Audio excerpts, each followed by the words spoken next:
함께 봉독하겠습니다. 전에 고통받던 자들에게는 흑암이 없으리로다. 옛적에는 여호와께서 스불론 땅과 납달리 땅이 멸시를 당하게 하셨더니 후에는 해변길과 요단 저쪽 이방의 갈릴리를 영화롭게 하셨느니라. 흑암에 행하던 백성이 큰 빛을 보고 사망의 그늘진 땅에 거주하던 자에게 빛이 비치도다. 주께서 이 나라를 창성하게 하시며 그 즐거움을 더하게 하셨으므로 추수하는 즐거움과 탈취물을 나눌 때의 즐거움 같이 그들이 주 앞에서 즐거워하오니 이는 그들이 무겁게 맨 멍에와 그들의 어깨의 채찍과 그 압제자의 막대기를 주께서 꺾으시되 미디안의 날과 같이 하셨음이니이다. 어지러이 싸우는 군인들의 신과 피 묻은 겉옷이 불에 섭같이 살라지리니 이는 한 아기가 우리에게 낳고 한 아들을 우리에게 주신 바 되었는데 그의 어깨에는 정사를 메었고 그의 이름은 기묘자라 모사라 전능하신 하나님이라 영존하시는 아버지라 평강의 왕이라 할 것임이라. 그 정사와 평강의 더함이 무궁하며 또 다윗의 왕자와 그의 나라에 군림하여 그 나라를 굳게 세우고 지금 이후로 영원히 정의와 공의로 그것을 보존하실 것이라. 만군의 여호와의 열심히 이를 이루시리라. 아멘. 주일날 오전 예배 시간에는 창세기 있는 야곱에 대한 말씀을 우리는 계속 지금 나누고 있었는데요. 그런데 이번 주간은 우리 크리스마스 주간이에요. 성탄절 주간이기 때문에 오늘 마땅히 성탄에 관계된 말씀을 우리가 나눌 필요가 있습니다.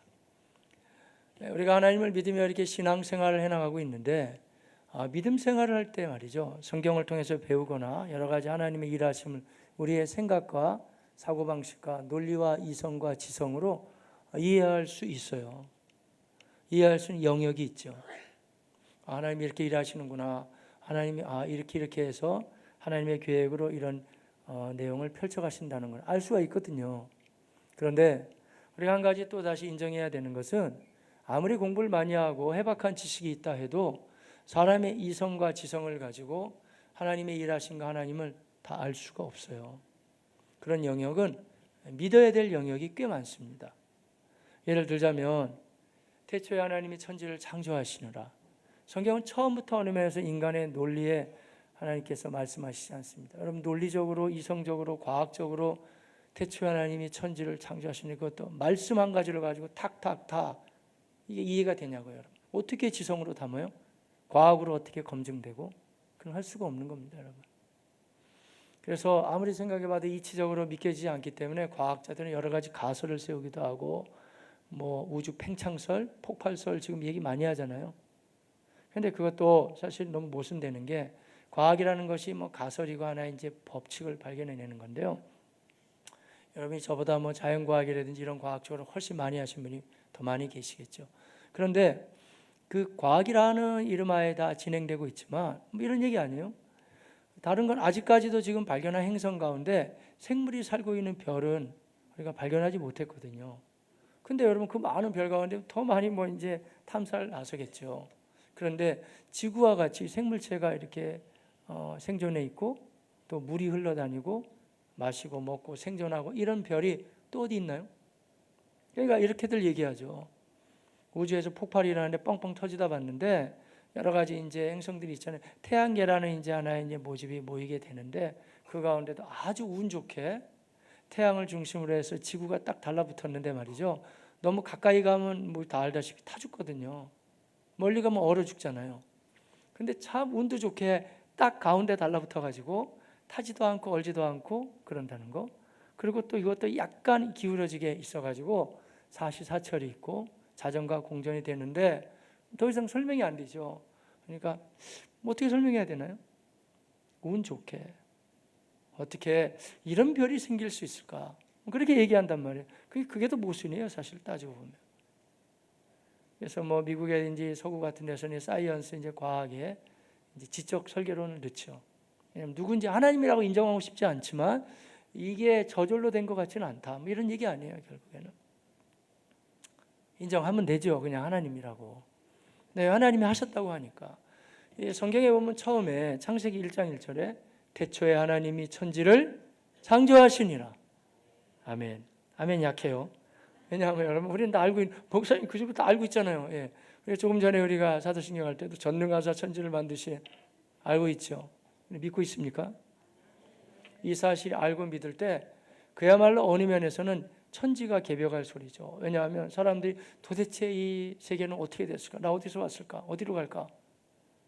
정확하게 얘기를 아무도 못 해주는데 성경은 너무 명쾌하게 고민할 것도 없다. 태초에 믿든지 말든지 간에 하나님이 계셨고 그분이 세상을 만드신. 원래 이런 거 아니에요, 여러분? 거짓말은 군더더기가 많이 붙지만 진리는 뭐 간단한 거죠. 왜냐하면 진리는 담대하거든요. 태초에 하나님이 천지를 만드신 거 맞습니다, 여러분.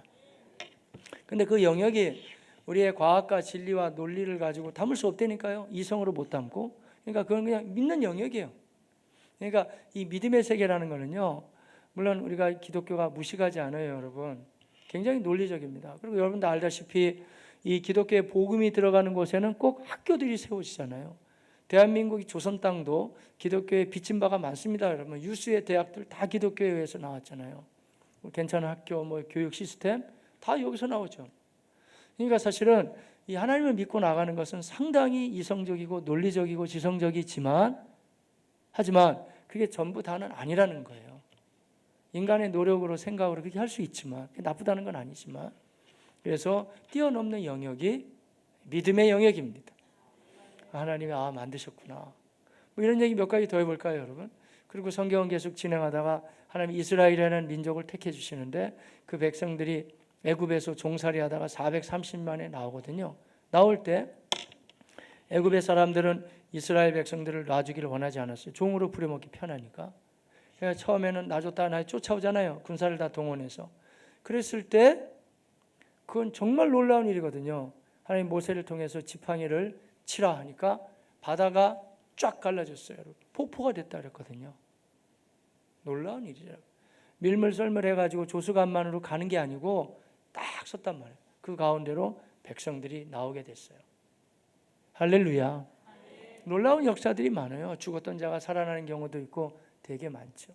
여러분 감사하게도 아멘 하셨는데 그러니까 여러분은 성경을 그대로 믿는 교회에 지금 다니고 있는 거예요. 이게 복음적이라고 그러거든요. 근데 다 그렇게 믿지 않아요, 여러분. 소위 이성주의라 그래가지고 이거 판단해봐서 예수님이 심령이 가난한 자 복이 있다, 다 비워라, 이웃을 위해서 이런 건 이해가 되지만 무슨 바다가 짝짝 갈라지고 뭐 이런 건 하나에 그냥 이거는 신화 뭐 무화 얘기 이렇게 보는 사람들이 있어요. 소위 이제 그 비평주의, 여러분 자유주의라고 많이 하는데 그 사람들은 이게 그렇게 이해하면 안 된다 이거예요. 그런 사람들이 기적을 인정을 안 하죠. 그래서 이 홍해바다 갈라지는 것도 또 제가 한다고 얘기하지 말고 그 사람들이 뭐라고 얘기하냐면요, 홍해가 쫙 갈라지고 이치적으로 생각해, 이 바다가 어떻게 쫙쫙 갈라지냐 그런 거예요. 그러니까 바다 가운데 약간 물이 낮은 지역을 찾아가지고 자기네들이 만드는 거죠. 그래가지고 갈 때 이렇게 우거져 있고 그런 지역을 이렇게 살살살살 건너갔다는 거예요. 그렇게 믿겨져요, 여러분? 그러면 만약에 제가 반론을 한번 펴볼까요? 살살살살 건너갔어요. 그래 건너갔다 칩시다. 근데 그 다음에 지금 애굽 병사들이 막 쫓아오잖아요. 그러면 애굽 병사들 물에 빠져 죽었다 그러는데 그러면 발목에 있는 물에 빠져 다 죽어요? 말이 안 돼요. 오히려 믿으려고 하면 그게 또 은혜가 돼요. 왜냐하면 발목도 안 되는 물에 빠져 다 죽었다. 야, 하나님이 일하시면 할 수가 있고. 그렇게 되는 거예요. 그러니까 참 희한한 게 이 믿음이라는 게 은혜고 은사는 맞아요, 여러분. 여러분 어때요? 저는 이 모든 말씀이 다 믿어집니다, 여러분. 다 믿어지죠. 우리가 믿으니까 이 자리에 예배드리고 있죠. 그런데 이 놀라운 하나님의 기적과 이적 가운데 여러분이 생각에 가장 놀라운 기적은 뭐라고 생각하세요? 그건 이런 기적입니다. 죽은 사람이 살아날 수도 있고 바다가 갈라질 수도 있고 다 있지만 맨 처음 사람 아담과 하와를 하나님 존귀하게 지으시고 그들에게 많은 걸 주셨지만 그들이 하나님을 거역해서 떠났단 말이에요. 범죄함으로 먹지 말라고 하는 실과를 따먹어버리고 하나님 반역한 거예요. 반역죄예요. 떠났거든요. 그래서 성경은 말하기를 모든 사람이 죄를 범하였음에 모두가 다 하나님의 영광에 이르지 못하니 그 인생이라는 거예요. 좀 좋고 좀 나쁘고 정도의 차이가 있는 것뿐이지 다 죄성이 많다는 거예요. 아무리 뭐 착해 보여도 뭐 그렇게 보여도 다 그 사람들 마음속에는 안 좋은 게 많다는 거예요, 여러분. 여러분도 그러시겠지만 저 그런 얘기 참 많이 들어요. 목사님 참 잘생기셨어요 라고는 못 들어봤어요. 근데 이런 얘기를 많이 들어요. 목사님 참 착해 보이세요. 안 착해요.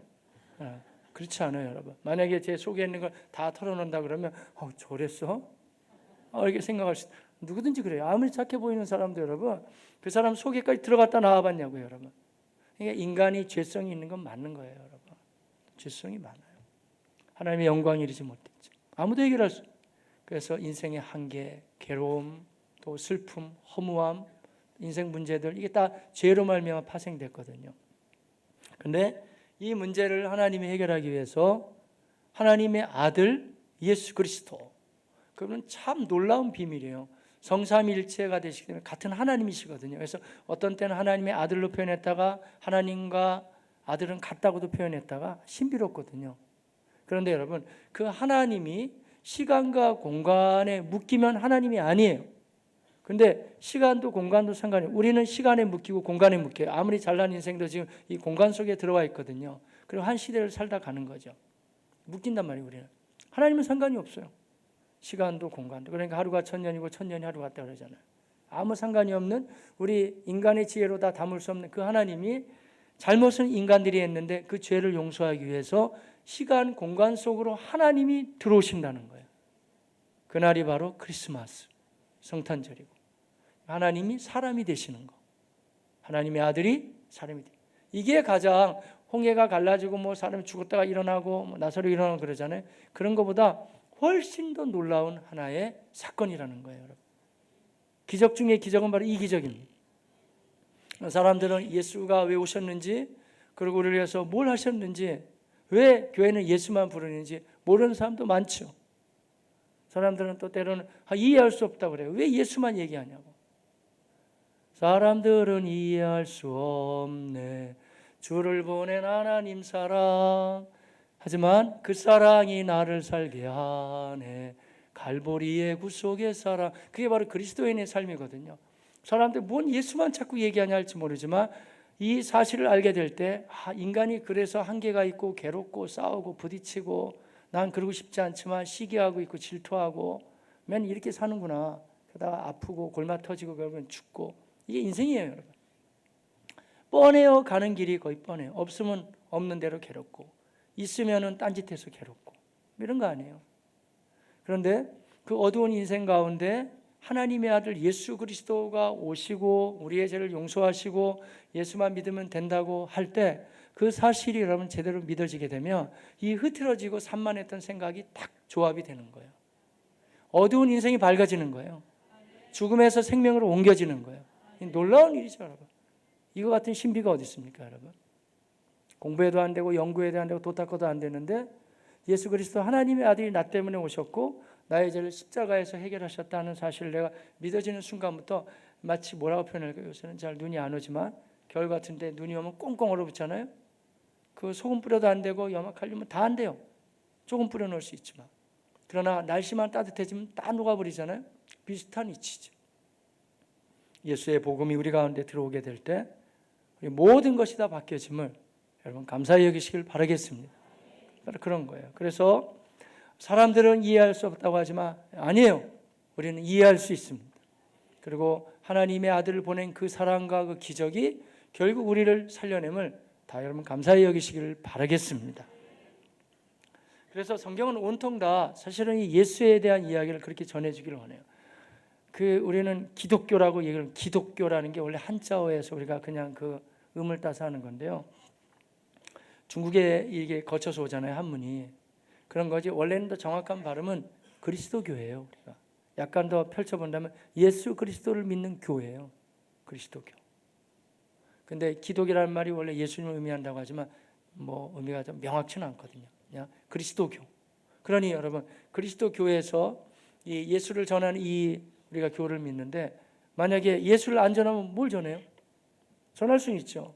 부모에게 효도해라, 뭐 서로 간에 양보하며 살라, 배려. 그것도 예수 믿는 사람이 내가 억지로 하는 게 아니라 변화받은 양심을 가지고 살라는 얘기잖아요. 그러니까 항상 이 말씀이라든지 생각은 꼭 성탄절이어서가 아니라 항상 예수 그리스도로 말미암아 그분을 통과해야 뭐가 되는 거예요, 여러분. 항상 우리의 구세주 하나님의 아들 예수님을 소중히 여기시길 바라겠습니다.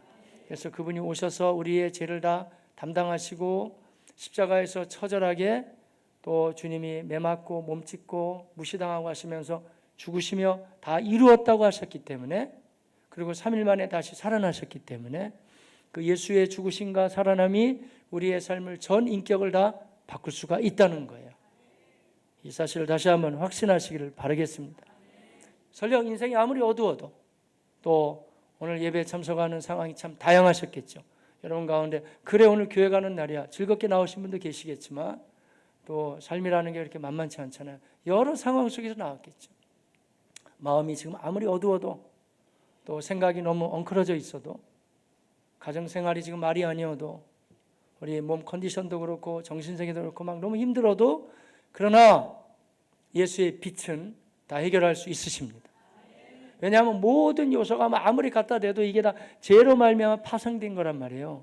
근데 예수님께서 죄의 문제를, 원래 죄의 문제를 해결해 버리고 그걸 싹 뽑아버리기 위해서 오셨기 때문에 그게 해결되면 누구든지 간에 그 영광과 은혜를 누리게 될 것입니다.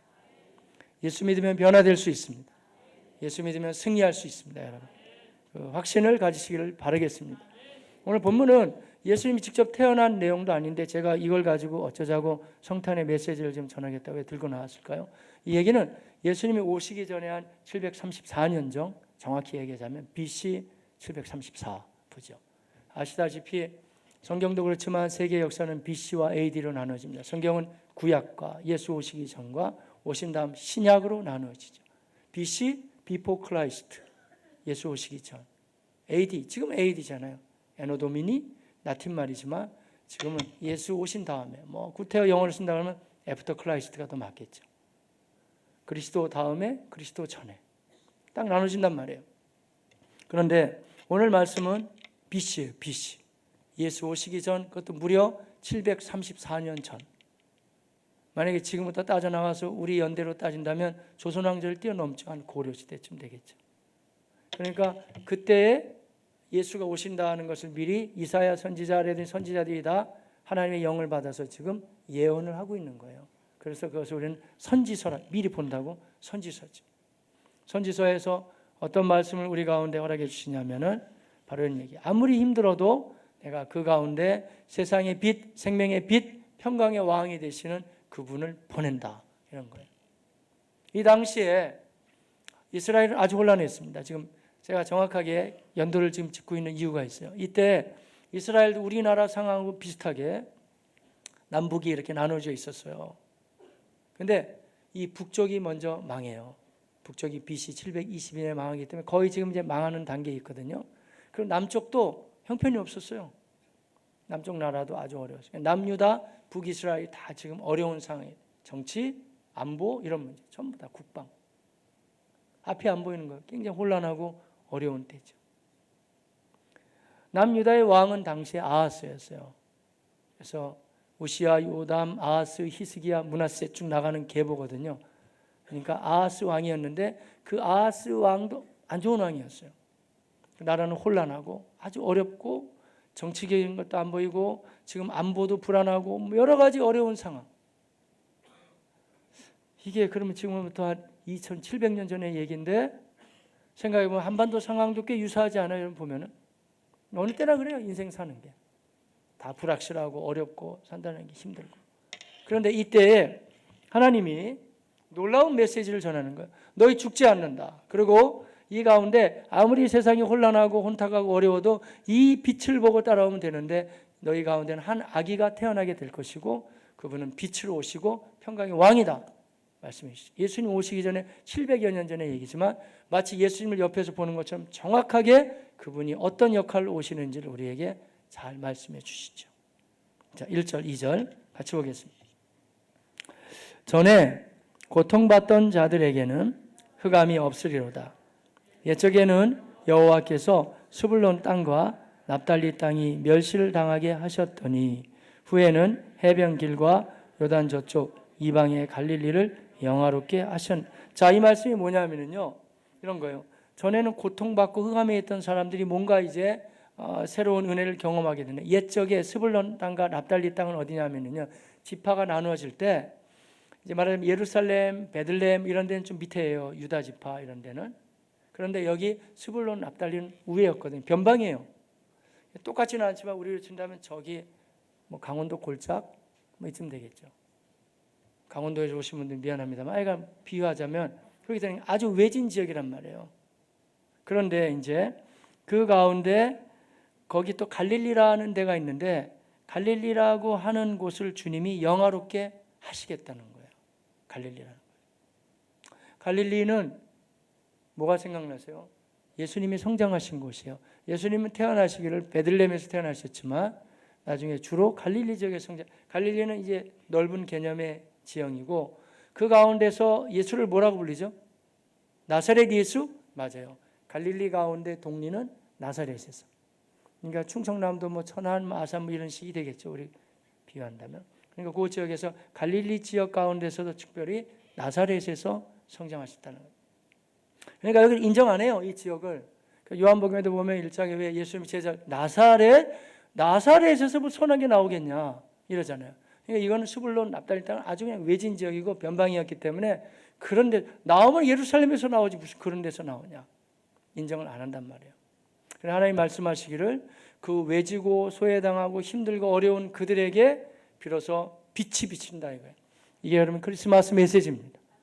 마찬가지. 하나님 우리 인생이 잘 되고 형통하고 건강하고 뭐 재정적으로 괜찮고 그런 사람들에게도 주님의 빛은 임할 수 있지만, 그러나 때로는 가정의 분위기도 어렵고 힘들고 산다는 것 자체가 괴롭고 막연하고 공고할 때, 이런 마음이 아무리 어두워도 여전히 이 크리스마스의 예수 탄생의 빛은 비침을 믿으시길 바랍니다. 따라 그 땅이라는 거예요. 스불론, 납달리, 어두운 땅, 아주 변방지역. 거기서 뭐 선한 게 나오겠느냐, 뭐 이런 거예요. 천안, 아산만 해도 괜찮은 거예요, 여러분. 아멘 안 하셔도 이 지역이 괜찮은 땅. 우리 참 재밌더라고요. 이제 어디 갔어요? 음성형 강도사님 저한테 몇 번 얘기했어요.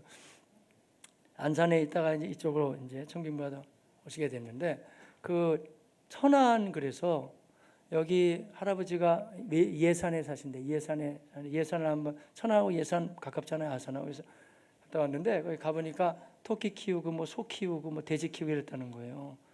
그래서 강도사님이 그러대요. 천안에서 오라고 그러니까 여기 소 키우고 우리 돼지 키우고 그런 집 왔다가 놀랐다는 거. 천안이 이런 데냐고. 천안도 여러분 변방이라고 볼 수가 없어요. 이 정도면 뭐 변방이 아니죠. 근데 지금 이 납달리나 스불론은 아예 변방이에요. 아예 제껴놓은 땅. 근데 그런 데서 뭐 선한 게 나오겠느냐, 뭐 이런 거죠, 여러분. 안 나오죠, 인간적으로 봐서는. 그러나 그 가운데 흑암에 살고 있는 백성들에게 하나님이 그들에게 빛을 비춰주겠다는 거예요. 자, 2절 말씀 시작. 흑암에 행하던 백성이 큰 빛을 보고, 어두움에서 빛으로, 그리고 사망의 그늘진 땅에 거주하던 자에게 빛이, 사망에서 생명으로. 요새 에베소서 말씀을 새벽에 보는데 에베소서랑 똑같네요. 거의 성경은 다 통하니까. 왜냐하면 너희가 전에는 어두움이더니 이제는 빛의 자녀라 바뀌잖아요. 예수 믿고. 그리고 너희가 죽었던 인생이었는데 예수로 말미암아 생명이 들. 그러니까 성경은 다 온통 예수 믿으면 생명의 역사잖아요. 또 증거는 이것이니 하나님에게 영생을 주. 이 생명이 그의 아들 안에 있는 것.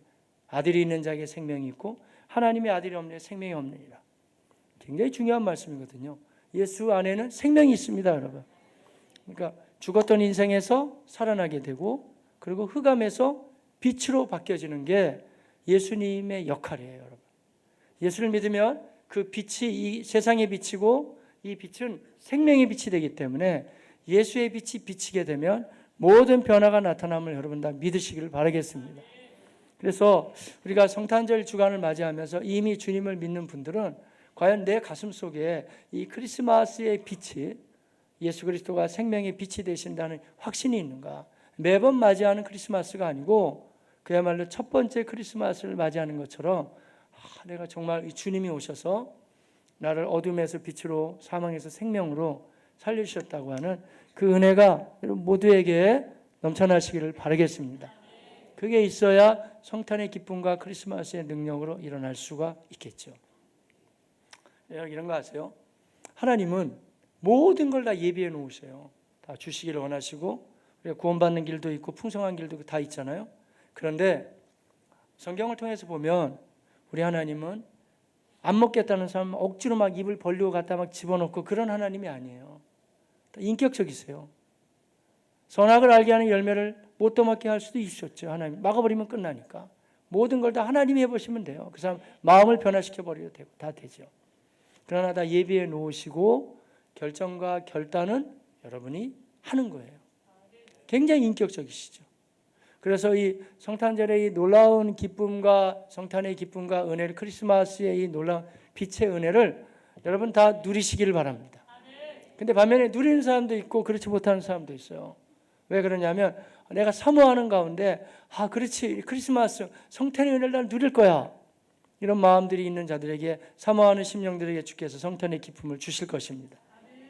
그런데 그렇지 않은 경우에는 준비를 해야 돼요. 여러분, 사모하는 마음이 꼭 있어야 돼요. 축구 선수인데 우리 기성용이라고 있잖아요. 기성용 선수의 부인이 유명한 연예인이죠. 한혜진이라고, 그 자매님인데 그 자매 이런 간증 한번 하는 거 제가 들어봤어요. 어렸을 때부터 그분도 믿음 생활을 계속 해왔거든요. 근데 우리 하용주 목사님, 온누리교회 목사님 돌아가시기 전에 한 목사님은 참 이 병고가 많이 있었어요. 암 수술도 여러 번 하고 계속 투석하고, 참 그러면서 그 가운데 그 유대한 사역을 한 건 확실히 성령의 사람 맞죠. 근데 한번 한 목사님이 이 투석을 하면서 그 자매를 불렀대요. 자매가 갔대요. 왜 목사님 날 부르실까? 이런 얘기를 하시더래요. 우리가 일본에 가서 연예인들 중심으로 해서 선교 집회, 그 오누리에서 하는 러브 소나타라고 있거든요. 그 집회를 해야 되는데 이번에 자매가 좀 같이 가면 좋겠다. 근데 여러분, 사람이 내가 믿음이 충만하고 좋을 때는 예 알겠어요, 쓰임받아 감사해요, 이렇게 되잖아요. 근데 다 그런 건 아니잖아요. 자매 여러 가지 영적 상태도 그렇고 또 일본과의 관계 뭐 여러 가지 복잡했던 것 같아요. 자기는 너무 가고 싶지가 않더래요. 근데 투석 받으시는 목사님이 꼭 가기를 바래. 근데 그 말을 거절할 수가 없대. 그래가지고 일본 간 거예요. 근데 이런 간증을 하더라고요. 막상 근데 일본 가서 보니까 자기가 지금 준비가 안 돼 있잖아요. 일본 사람들 뭐 어떻게 하는 건 준비가 안 돼 있는데, 그래 그렇게 저렇게 해가지고 모은 사람이, 연예인들이 막 여러 계층에서 온 사람이 한 20명이 넘더래요. 연예인들이. 근데 거기서 이 한혜진이라는 사람이 깨지게 되는 거예요. 왜냐하면 다 이렇게 왔는데 자기만 준비가 안 된 상태 같고, 모든 연예인들이 그야말로 보니까 예수에 대해서 충만하고 기쁨이 있고 성령 충만하고 자기가 이 집회에 참석한다는, 자기만 빼놓고 다 충만해 보이더래요. 그래서 어떻게 저럴 수 있을까? 같은 연예계에 있으면서 나보다도 잘 나가는 사람도 있고 뭐 많이 있겠죠. 근데도 저런 사람들은 저렇게 예수님에 대해서 감사하고 충실하고 충만해 있고 왜 나는 이렇게 마음이 어려울까? 해가지고요, 그 자매님이 거기서 주님 앞에 남 선교하고 하는 거 더 중요한 게 자기 자신이니까 하나님께 물을 걸 때, 하나님 저 이렇게 살고 싶지 않아요. 믿는 것도 아니고 안 믿는 것도 아니고, 왜 저 사람들은 저렇게 충만하고 대단한데 왜 저에게는 그 뜨거운 열정이 없나요? 주님, 저를 다시 한번 회복시켜 주세요. 제가 정말 예수님이 너무 좋게, 그리고 이 복음을 믿고 주님을 믿으며 나가는 게 정말 감격스럽게, 주님 저를 회복시켜 주세요. 그러니까 다른 것보다 그 사람은 거기서 그게 변화가 된 거예요. 자기가 주님의 은혜를 새롭게 받기를 원하는 마음 말이에요. 성경은 그렇게 말하고 실제로 하나님이 역사하시는데요, 하나님이 인격적이기 때문에 사모하는 심령에게 꼭 응답해 주십니다. 예수님은 심지어 이렇게까지 말씀하셨잖아요. 돼지들에게 진주를 던지지 마라. 무슨 얘기냐면 정말 소중한 예수에 대한 복음이 있고 있는데 억지로 막 사정하면서 전도할 건 아니라는 거예요. 여러분, 그걸 알아보는 사람들에게 복음을 전해야 되듯이 믿는 사람도 마찬가지예요. 우리가 매번 맞이하는 크리스마스지만 주님이 오셨다, 빛으로 오셨다. 그래서 어둠에서 빛으로, 사망에서 생명으로 옮겼다는 이 새로운 감각이 우리에게 좀 약간 나타나지 않거든. 여러분과 저도 더 사모해야 됩니다, 여러분. 왜냐하면 하나님은 그 은혜를 이 크리스마스 시즌에 우리에게 주시기를 원하고 계시기 때문에 그렇습니다. 그래서 그 자매가 그걸 가지고 정말 간절히 기도했대요. 통곡하며, 하나님 이게 뭐냐고요? 왜 저 사람들은 충만한데 저는 안 될까요? 근데 그러고 나서 하나님 말씀을 보니까 이제 하나님의 은혜가 임한 거예요. 그 자매한테는. 누가 보면 19장을 봤는데 삭개오가 예수님이 그 마을에 들어오셨을 때 그 앞에 가서 맞이하지 못하잖아요. 뽕나무까지 올라가잖아요. 돌감나무 올라가서 간절히 정말 주님을 만나고자 하는 모습이 꼭 자기 모습 같더래요. 그래가지고 그 말씀부터 이 자매에게는 은혜의 역사가 새롭게 시작했다는 거예요. 그럼 말하기는 이 성탄 주간에 이미 잘하고 계시는 분들은 그냥 쭉쭉 잘하시면 되고, 우리가 아무래도 내 마음에 예수 믿으면서도 이렇게 어두울까, 내가 예수 믿으면서도 왜 이렇게 방황이 계속 이어질까 하는 분들, 이 크리스마스 성탄의 은혜를 새롭게 사모하시기를 바라겠습니다. 만만한 은혜가 아니에요. 어둠에서 빛으로, 사망에서 생명으로 예수 그리스도의 빛이 비치게 되면 그런 역사가 나타나게 될 것입니다. 창세기 말씀 제가 드렸잖아요. 어느 면에서는 창세기는 성경 전체를 다 푼다고 할 수가 있어요. 하나님이 태초에 세상을 창조하실 때 상태가 어땠냐면 1장에 보면, 창세기 1장에 말씀해 주잖아요. 땅이 혼돈하고 공허하며 흑암이 깊더니 어두웠어요. 그러자 하나님이 뭐라고 하시죠? 빛이 있으라 하심에 빛이 있었고. 요한복음 1장도 똑같습니다. 예수 그리스도에 대한 말씀. 우리 상태라는 거예요. 우리가 예수 믿기 전에, 제대로 믿기 전에 항상 어둡다는 거예요. 어둡고 혼란하고 혼탁하고 뭐가 뭔지 모르고. 그런데 예수 그리스도의 진정한 빛이 쫙 비치게 되면 빛은 살려낼 수 있는 거예요. 빛은 정리될 수가 있는 거예요. 그 빛이 비치게 되는 순간에 모든 것이 살아나고 정리가 됩니다. 그뿐만 아니고 사망의 그늘진 땅에 거주하던 자에게 빛이 비친다. 이건 생명의 빛이죠. 살아나게 된다는. 자, 한번 생각해 보세요, 여러분. 어둠에서 빛으로, 사망에서 생명으로. 실제로 이 사실을 믿는다 그러면 우리가 사람이 죽어가던 질병에 걸렸다가도 좀 고침받으면 완전히 인생이 180도가 바뀌잖아요.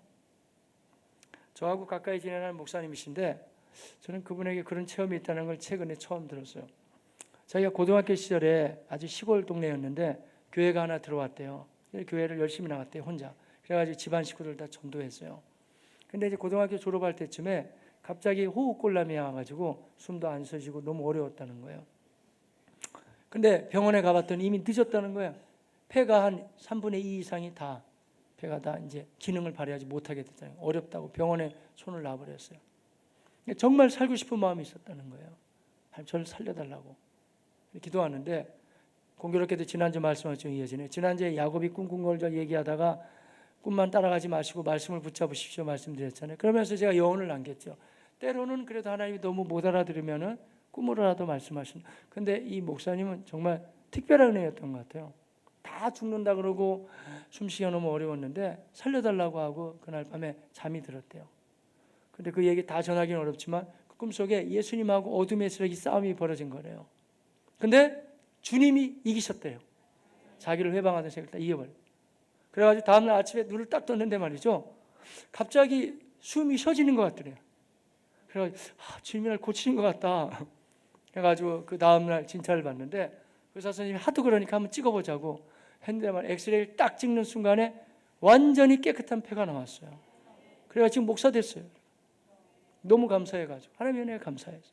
그러니 여러분, 사람이 죽어가는 인생이라 그래도 내가 그 병에서 고침받게 되면 이건 사람이 180도가 바뀌어지는 거거든요. 그 정도가 아니에요. 근데 성경이 말하는 이 죽음에서 사망에서의 생명이라는 것은 우리가 숨쉬고 하는 거는 그건 비오라는 단어를 써요. 비오. 이게 아니라 조에라는 단어를 쓰거든요. 헬라어로요. 그건 뭐냐면 하나님과 연결되는 몇십 년 더 살다 가는 정도가 아니고 영원한 생명이에요, 여러분. 그러니 어둠에서 빛으로, 또 혹은 완전히 영원한 사망에서 영원한 생명으로 만약에 옮겼다는 사실을 그대로 믿는다 그러면 예수 믿는 사람들 분위기에서 가장 많이 나타나는 분위기가 뭘까요? 질문이 너무 어려우신가요? 다시 한번 해볼게요, 여러분. 완전히 어두운 인생에서 밝은 빛으로, 죽었던 인생에서 살아났단 말이에요. 그러면 내가 지금 죽었다가 살아났단 말이에요. 그럼 어떤 분위기가 나타나겠냐고요? 기쁨? 예, 맞아요. 기쁨이에요. 그래서 구약이나 신약에 오면 더 그러고, 예수 믿는 사람들의 삶은 가볍고 경망스럽지는 않지만 그러나 속에서부터 나오는 놀라운 기쁨이 있다는 거예요, 여러분. 왜 지금 현대사회가 대면될수록 우울해진다 그래요? 그러면 주님밖에는 다른 방법이 없어요, 여러분. 여러분의 정서와 내면을 누가 책임지겠습니까? 주님은 책임지실 수 있으십니다. 자, 이제 말씀 볼까요? 빛이 임하게 되니까 어둠에서 빛으로, 사망의 생명이잖아요. 그 다음에 나타나는 현상들. 자, 3절 함께 보겠습니다. 자, 주께서 이 나라를 자, 보세요. 계속 반복되는 단어가 있어요. 하시며 그 즐거움을 더하게 하셨으므로 추수하는 즐거움과 탈취물을 나눌 때의 즐거움같이 그들이 주 앞에서 즐거워하는. 예, 너무 쉬운 질문인가요? 가장 많이 나온 단어가 뭐예요? 즐거움이에요. 기쁨이에요. 이게 바로 진정한 빛을 경험한 사람들에게 나타나는 기쁨, 이 성탄의 기쁨, 예수 믿어서 구원받는다는 기쁨 다 넘쳐나시기를 바라겠습니다. 이 은혜가 우리에게 있죠. 많아요, 얘기하자면. 교회 한 1년만 다녀도 우리가 금방 외우시는 말씀 중에 하나가 데살로니가 전서 5장 16절 18절이죠. 아시는 분들 같이 한번 해보실까요? 항상 기뻐하라. 그 다음에 쉬지 말고 기도하라. 범사에 그 다음이 뭐예요? 이것이 그리스도 예수 안에서 너희를 향하신 하나님의 해도 돼 안 해도 돼 그게 아니에요, 여러분. 이제는 예수 그리스도의 영광이 내 가운데 들어오게 되면은 반드시 우리가 누리고 해야 될 영역이 기쁨이에요, 여러분. 이 성탄의 기쁨이 여러분 가슴과 그리고 가정 가운데 환경 가운데 넘쳐나시기를 축복합니다. 이 당시 아하스 왕 당시라니까요. 이 메시지를 주시잖아요. 어느 때나 똑같아요. 사는 건 복잡하고 어렵고. 그러나 여전히 이 예수 그리스도의 빛이 우리에게 비치게 될 때 어두운 가운데서도 빛을 누릴 수 있고 사망과 절망 가운데서도 주님을 바라보며 우리가 빛을 누리게 됨을 감사히 여기시길 바라겠습니다. 바울의 서신만 통해도 신약에 와서도 너무 많아요, 여러분. 기뻐하라. 내가 다시 말하노니 기뻐하라. 너희 관용을 모든 사람에 너희가 넉넉한 마음을 가지고 모든 사람을 대하라. 주께서 가까우시니라. 빌립보서 4장 5절 6절 계속 이어지는 말씀이잖아요, 여러분. 많이 있어요. 자, 그렇기 때문에 우리가 이 놀라운 기쁨을 누리면서 살아야 되고요. 예수님 이야기한 말씀, 예수님도 오셔서 내가 너희에게 이 기쁨을 준다 말씀하셨어요. 구원받았다는 기쁨, 주님과 동행한다는 기쁨, 또 기도하면 응답받고 위로받는다는 기쁨 넘쳐나시기를 바라겠습니다.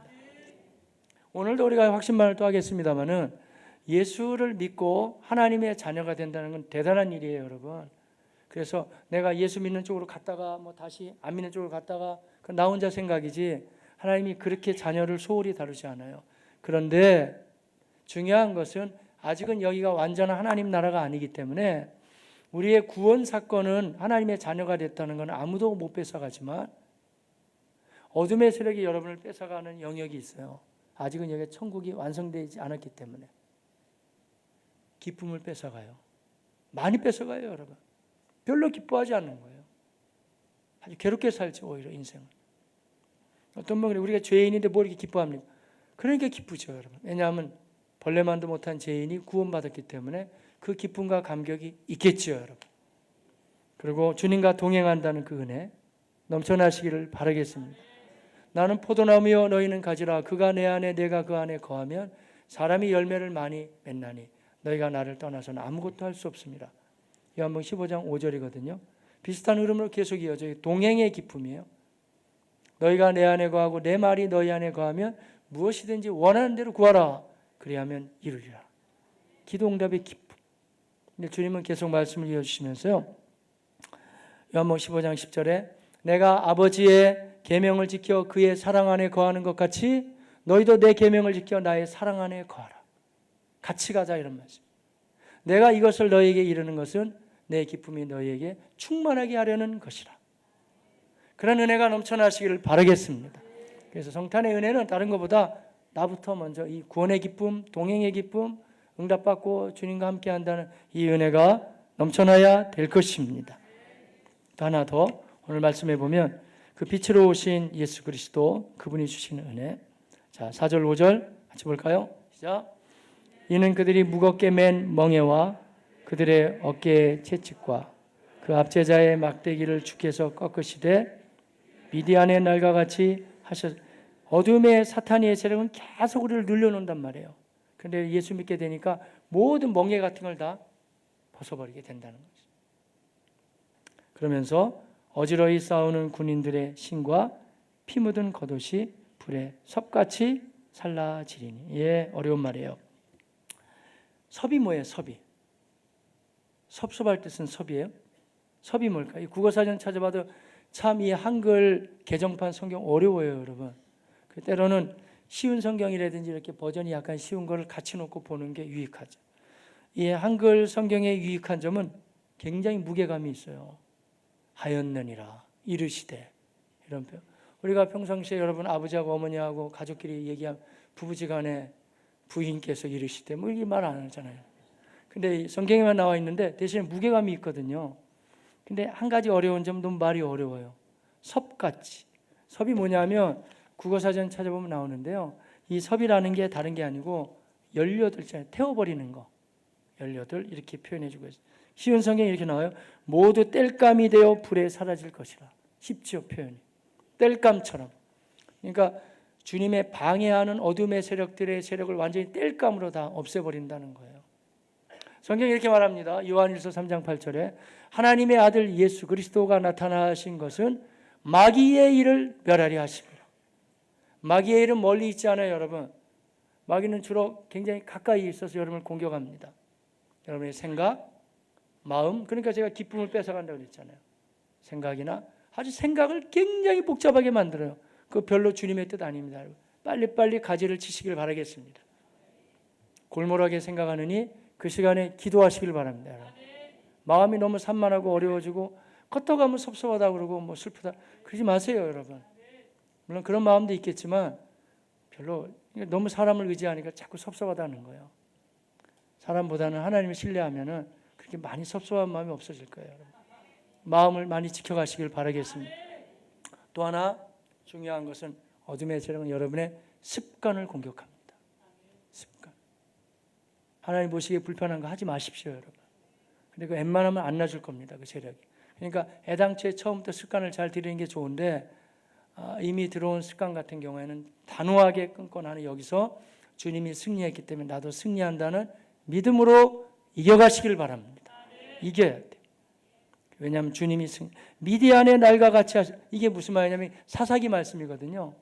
사사기 때는 또 미디안 나라가 다 쳐들어와서 이스라엘을요. 힘이 없었어요. 근데 그 당시 기드온과 여러 군사들이 모였지만 하나님이 다 돌려보내라고 한 다음에 그 많은 무수히 많은 군대를 향해서 하나님 300명을 가지고 이길 수 있다 하셨어요. 바로 그 얘기예요. 그래서 하나님이 그들을 도와주시는 것처럼 지금도 이제 빛대시는 예수가 승리했기 때문에 우리도 각 영역에서 승리할 수 있다는 거예요, 여러분. 성탄의 기쁨과 능력을 가지고 여러분의 생각, 마음, 안 좋은 습관들, 또 우리가 풀어가야 될 인생 문제에서 무릎 꿇지 말고 우리의 승리에 나가시기를 주님의 이름으로 축복합니다. 그러면서 6절, 7절은 이제 빛대시는 예수 그리스도 그분은 모든 걸 다스리시는 평강의 왕으로 또 좌정하신다는 거죠. 읽고 마무리를 해볼까요? 시작. 이는 한 아기가 우리에게 낳고 한 아들을 우리에게 주신 바 되어 700여 년 전에 예수에 대해서 정확하게 얘기해 주십니다. 그의 어깨에는 정사를 메었고 그의 이름은 기묘자라 모사라 전능하신 하나님이라 영존하시는 아버지라 평강의 왕이라 할 것이. 이것도 좀 풀어야 되겠네요. 그 어깨에 정사를 메었다. 어려운 말이죠. 정사를 메었다. 이게 뭘까요? 이 미시라라는 말인데 아주 쉬운 말로 하자면 모든 걸 다스리는 권세가 있다는 거예요. 그 권세가 예수님에게 있습니다. 하늘과 땅의 모든 권세, 풀고 닫고 하는 모든 권세, 우리 예수님께 있음을 여러분 믿으시길 바랍니다. 그래서 그 예수를 성경은 그분은 우리 불안한 마음을 평안하게 하시는 평강의 왕이라고 하셨어요, 여러분. 성탄절 우리가 주일날 여러분 모두에게 평강이 넘쳐나시기를 축복합니다. 자, 7절. 그 정사와 평강의 다스림과 평강의 더함이 무궁하며 또 왜 다윗을 얘기하냐면 그분이 진정한 왕이 되겠다. 다윗보다도 더 높으신 왕이 되신다는 거예요. 왕자와 그의 나라에 군림하여 그 나라를 굳게 세우고 지금 이후로 영원히 정의와 공의로 그것을 보존하실 것이라. 만군의 여호와의 열심히 이를. 예수님 오시기 전에 700여 년 전의 말씀이지. 이 당시로 표현한다면 700여 년 전에 약속했지만은 반드시 이러한 분을 내가 보내겠다 말씀하셨고 하나님은 하나님의 열심으로 이 일을 이루어 주셨습니다. 이제 이러한 구원의 길은 열려졌고 이 성탄의 큰 은혜와 기쁨을 열심히는 하나님이 이제 우리가 누리기를 원하고 계십니다. 우리도 역시 주님 앞에 하나님의 열심을 가지고 나아갑시다. 그러면서 이 성탄의 은혜가 오늘 말씀